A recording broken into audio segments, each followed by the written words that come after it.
brand new Land Cruiser in this country will cost you $170,000 on road.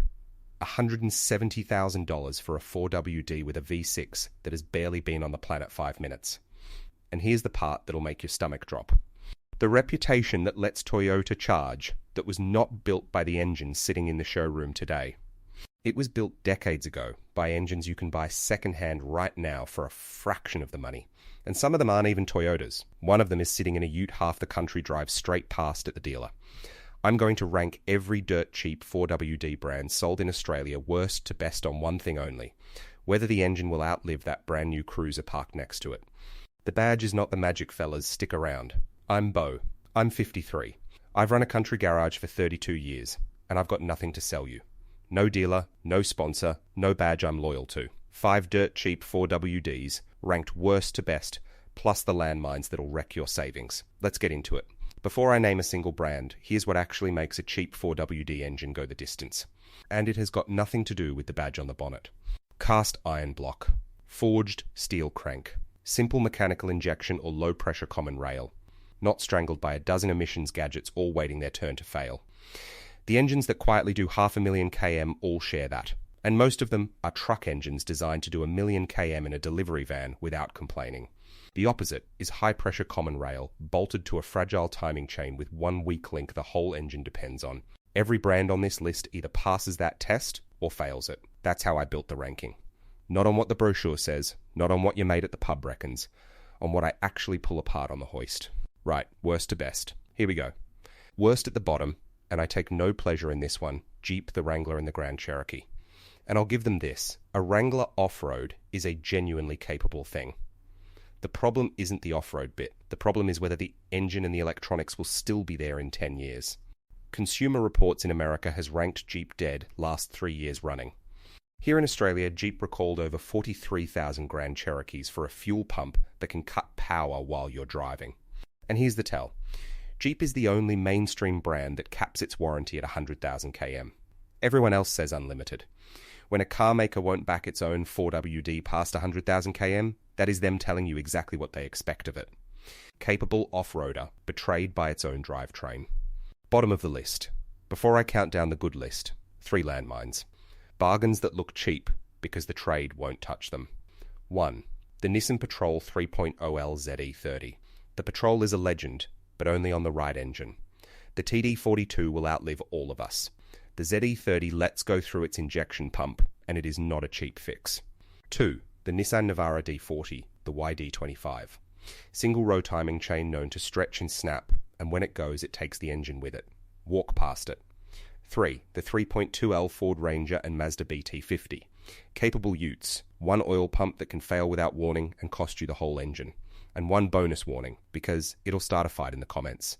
Not every old Hilux is the unkillable legend the internet sells you. The 3.0L 1KD from 2005 to 2015 has a reputation in my trade for injector seat leaks. It is not the bulletproof one your mate reckons it is. The engine code is the difference between a bargain and a heartbreak. Right, on to the proven list. Number 5. Mitsubishi Triton and Pajero with the 3.2L 4M41. Roughly 2006 to 2010. This is the cheapest way onto this whole list. A simple, honest old diesel that will see 300,000 km without much drama, and a fair bit more if you look after the injection. The honest catch, because I promised, it's got a timing chain with a top guide that wears. Replace the chain around the 200,000 to 250,000 km mark before it bites you. Cheap part, straightforward job. Do that, and the Mitsubishi is one of the best dollar per kilometre buys in the whole country.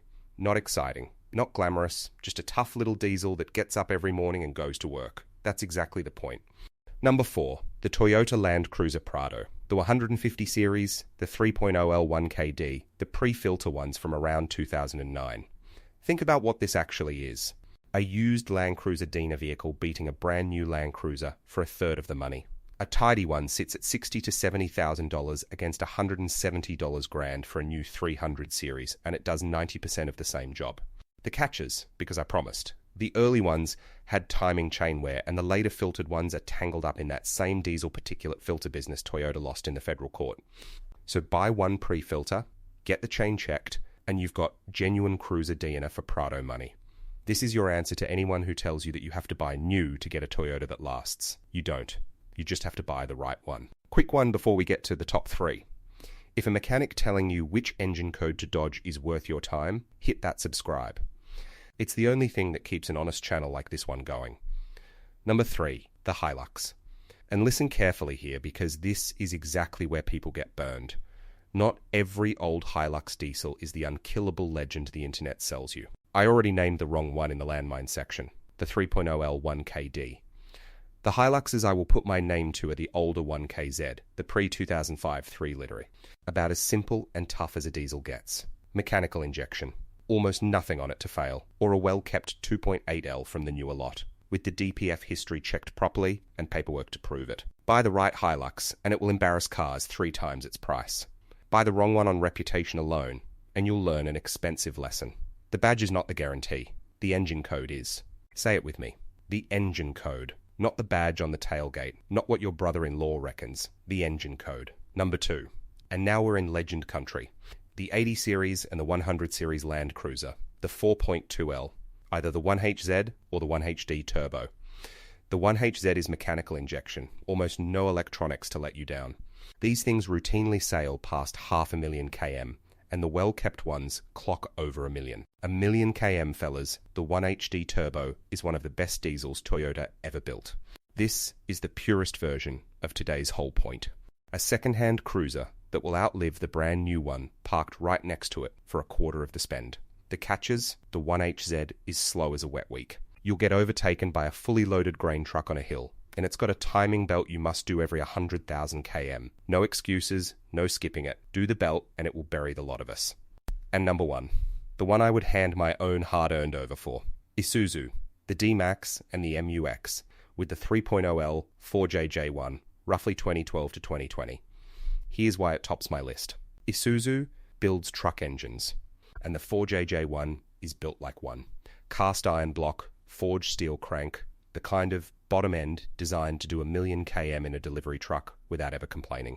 I've pulled these apart at 300,000 km and they are clean inside. Owners are regularly past 480,000, past 500,000 km without the engine ever being cracked open.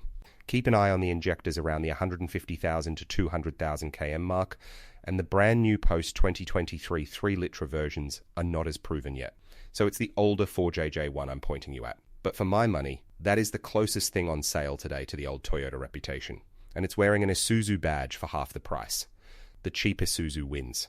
The brand new Land Cruiser is the loser on dollars per kilometre. End of ranking. Now, being straight cuts both ways, so I owe Toyota the fair go. The new Land Cruiser earns part of that big price. 3 things it genuinely wins. Resale. Nothing on earth holds its money like a Land Cruiser. So a chunk of that $170 grand comes back when you sell. Remote parts network. Breakdown at the back of Cooper Pedy, and Toyota gets you a part where my 5 picks might leave you waiting 3 weeks. And towing and warranty. A 300 series pulls 3.5 tons all day and comes with up to 7 years of cover. A 300,000 km bargain comes with none of that. So if you're crossing the Simpson Solo, towing 3 tons, buy the Cruiser. Don't think twice. You're paying for the network and the peace of mind, and out there it is worth every cent. But for the 90% of us who aren't doing that, these 5 do the durability job for 1/3 of the spend. So there it is, worst to best. Now I want to hear from you, because you lot always know things I don't. What's the highest kilometre ute or 4WD you've ever owned?